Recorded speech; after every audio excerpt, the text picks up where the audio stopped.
আমরা দিনের জন্য কিছুই করি নাই, আমাদের দ্বারা ইসলামের বড় বড় খেদমত হচ্ছে এমন না। আবু তালেব একা যা করেছেন আমার মতো 100 জন আবু তালেব তা করতে পারে নাই, পারবে না,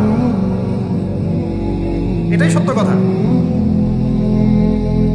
আবু তালেব কোন অবস্থায় করেছেন?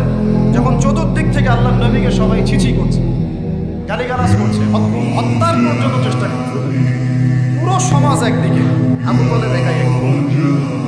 তার কাছে প্রস্তাব দেওয়া হয়েছে, তোমার ভাতিজাকে আমাদের হাতে তুলে দাও, তাহলে আমরা ব্যবস্থা নিব। সে বলছে, আমি আমার ভাতিজাকে তোমাদের হাতে তুলে দিব না যতদিন না আমার দেহ মাটির তলে না যাচ্ছে।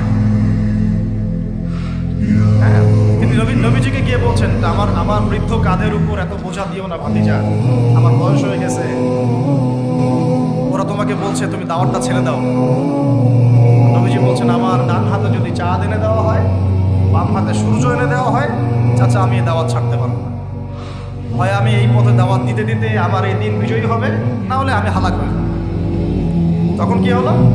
তখন তিনি বললেন যে ওরা তোমার দিকে আসতে পারবে না দলে দলে, যতক্ষণ না আমি আবু তালেব দাফন হচ্ছি মাটির তলে।